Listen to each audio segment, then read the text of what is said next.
अस्सलामुअलैकुम मेरे प्यारे बच्चों, कहानी आ गई आपके लिए एक और नई कहानी लेकर। बच्चों, आज की कहानी से हमें पता चलता है कि गरूर का सर हमेशा नीचा होता है। बच्चों, एक बहुत खूबसूरत वादी में एक चमकती धमकती झील थी जिसका नाम था परी झील। इस झील के इर्द गिर्द रंग रंगे फूल, खुशबूदार दरख्त और चींची चींची करते चहकते परिंदे रहते थे। लेकिन झील में रहने वाली पानी की परी बहुत ही मगरूर थी। वो कहती, मैं सबसे हसीन हूँ, मेरा पानी सबसे साफ है, मेरे जैसा कोई नहीं, हाँ कोई नहीं, मैं सबसे हसीन हूँ। एक दिन झील के किनारे कुछ डायनासोर खेलने आए। उन्होंने अपनी बड़ी बड़ी दुमों और पारियों से पानी में छपक के मारे। तो परी को तो बहुत गुस्सा आ गया। बोली, दूर हो जाए, आप सब मेरे पानी को गंदा कर रही है, चले जाए, दूर हो जाए। डायनासोर बहुत शर्मिंदा हुए और वहां से चले गए। फिर कुछ मेंढक टक्कर करते कूदते हुए वहां आ गए। उन्होंने पानी में उछल कूद शुरू कर दी।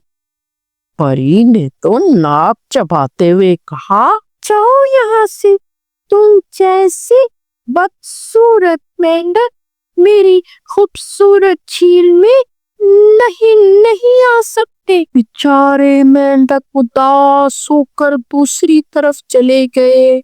अगले दिन कुछ फूलों की परियां आ गई। उन्होंने कहा, हम तुम्हारे साथ पानी में खेलना चाहते हैं। मगर परी एक गरूर में भर के कहा, बिल्कुल नहीं, मेरा पानी सिर्फ मेरे लिए है, सिर्फ मेरे लिए। ये सुनकर परी खामोशी से उड़ गई। अब झील ने ना हंसी की आवाजें थी, ना गाने, ना खुशबुएं। झील उदास और सुनसान हो गई थी। कुछ दिनों के बाद झील का पानी भी धुंधला पड़ गया। परिंदे भी वहां आना छोड़ गए। परी अकेली रह गई। उसको अपनी गलती का एहसास हुआ।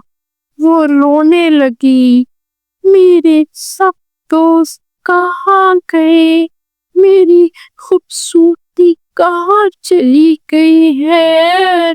तब आसमान से एक नौरानी परी उतरी। इसने कहा, ए झील की परी, हुस्न गरूर से नहीं, मोहब्बत से बनता है। तुमने दूसरों को खुद से दूर कर दिया, आप तन्हाई तुम्हारा इनाम है। परी को अपनी गलती का एहसास हुआ। वो रोने लगी, माफी मांगने लगी। अगले दिन परी ने सब मेंढकों, डायनासोरों और परियों को वापस बुला लिया। पानी फिर से चमकने लगा। फूलों की खुशबू हर तरफ फैल गई और परी बहुत खुश बैठी थी। सबके साथ पानी में खेल कूद रही थी। तो बच्चों, कैसी लगी मेरी आज की कहानी? अगर मेरी कहानी पसंद आई हो तो मेरे चैनल को सब्सक्राइब करें और वीडियो को लाइक करें।